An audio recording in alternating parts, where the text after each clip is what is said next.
Do it. Hello, everyone. Welcome to Wingcat Sports, and it's our NFC North breakdown. We do this weekly, talk about the games. Though we are Lions fans, trying to keep up with the rest of the division. We'll start with the Lions, since we already talked about it. No full breakdown in the other video that we already did, but the loss 20-16 to the Bucks.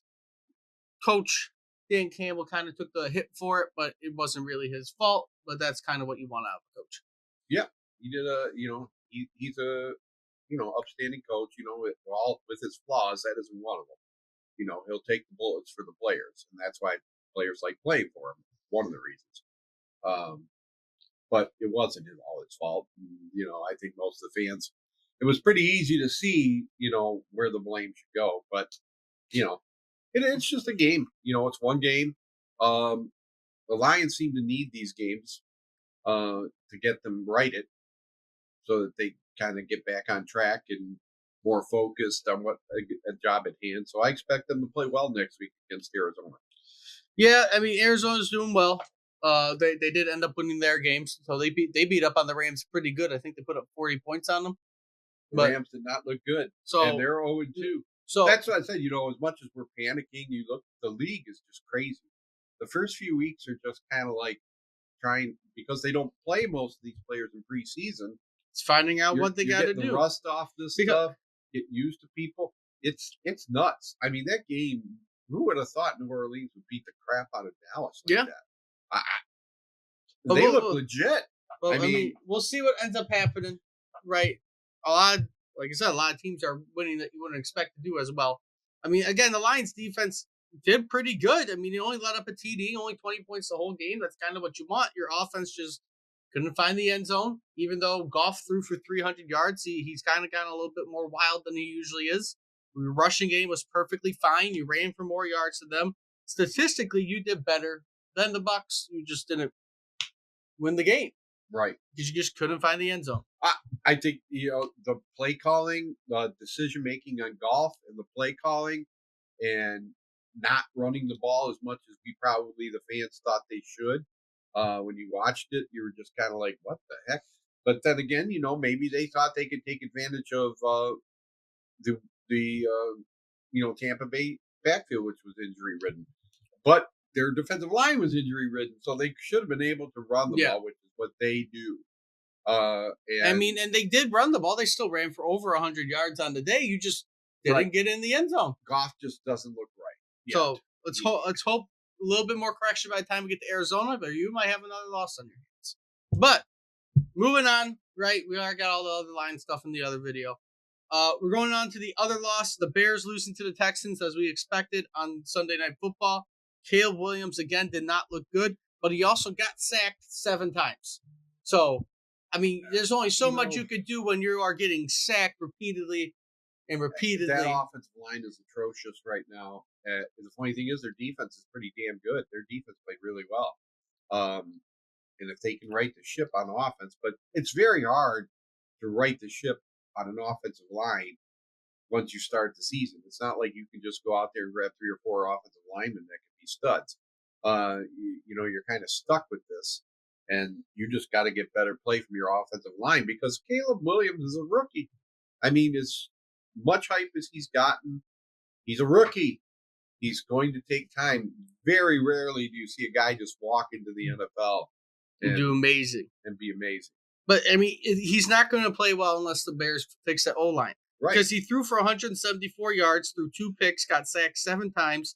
Unlike Justin Fields, he only got away 5 times and ran for 44 yards. Right. Justin Fields would have had a day because he knew that his offensive line sucked. Right. And he ran for his life. The Justin Fields detractors are seeing the same thing with a guy who's supposed to be a much better passer. Justin Fields, I don't know why. I have a feeling he's going to have success in Pittsburgh. He's still starting. There's a chance that when Russ comes back, Justin Fields is still the starting quarterback. Because, Justin Fields technically is making more money. They're winning. So, overall, it is the Bears' fault. Mike Tomlin will play the better quarterback. It's the Bears' fault with how that went. I mean, again, their defense did good, but offensively, if you would have drafted Marvin Harrison Jr., kept Justin Fields, and drafted an O-lineman in that first round with your 2 picks, you could be talking about the Bears being 2-0 right now, potentially. I because of how that went. Because Justin Fields, I mean, in Pittsburgh against Denver, I mean, he didn't have the greatest day. He was 13 for 20, 117 yards, and ran for another 27 on 8 carries. But Justin Fields was prepared to run away when he was he on the also Bears. does not have the receiving core that Caleb Williams has. Pittsburgh is, they're good, but they're not. Their offense is, right middle of the road kind of thing. Yeah. So So, I mean, I'm hoping that Mike Tomlin can get the best out of but with the Bears though, I mean, offensive line gets fixed. Your rushing attack only ran for 74 yards in total between all your running backs and Caleb Williams. it. Right. Passing wise, you didn't even hit 200 yards. It's just going to be a struggle until that O line gets fixed. Right. That's what the year's going to be. Moving on to the other two teams. The first win that was not, I guess, super surprising, but I mean, Anthony Richardson struggled. The Packers ended up pulling out the win against the Colts. I was surprised. I mean, It came down to Anthony Richardson basically having a terrible day. And that's the only reason. Well, that must be because Green Bay's defense is pretty darn good and must have held him. And he was 17 for 34. What did Malik Willis do? Well, Anthony Richardson was 17 for 34, 204 yards, had a TD and 3 interceptions. So that defense is good. He also ran for 37 yards, but their defense didn't really. The Packers' defense didn't really stop that much of a rushing attack. They still rushed for 140. Just Richardson didn't have a good day. The defense held him in check. Malik Willis was 12 for 14. He completed almost all his passes on Sunday for 122 yards, had a TD. He also ran for 41. They ran for 261 yards on the Colts. Nice. The Packers did. So, I mean, your rushing attack did pretty good. You had 6 different people have rushing attempts. Yeah, your top rusher was Josh Jacobs with 151. Nice. And then my guy. Malik Willis for 41, Jaden Reed for 37, and that goes on from there. But, I mean, your rushing attack is what carried you to your win over the Colts, and you still only got 16 points, getting 261 yards on the ground. So. Yeah, I mean, I was impressed. But, I mean, they pulled out the win, and like we said, without Jordan Love, it's not going to be easy. You've played a Colts team that's 0-2 now. The rest of your season isn't going to look good after this game, I believe, from what we talked about last week. Well, actually, you might have a chance with how you play. Malik Willis having a revenge game against the Titans. And then you play the Vikings, the Rams, and you might make it out with how the teams you're playing are doing, except for the Vikings, who are hot right now, because we got a big game to talk about with the Vikings. We're just going to kind of barely talk about the Packers here because of how the Vikings played yesterday. They ended up beating the 49ers. You can say it's because they didn't have Christian McCaffrey, but I don't think that's an excuse for the 49ers for a team like the Vikings. You got to give Justin Jefferson says he really likes Sam Darnold. Sam Darnold had a day. In fact, even Brock Purdy had a day. He threw for 319 yards, had a TD and an interception. You just had a terrible time rushing, but even not then, Jordan Mason had 100 yards on 20 carries. You didn't even really shut down their offense. I think it was probably mostly fumbles that had to have happened. You got to Brock Purdy 6 times on the day. 6 sacks on Brock Purdy. So, I mean, there was 3 fumbles, 1 for a loss.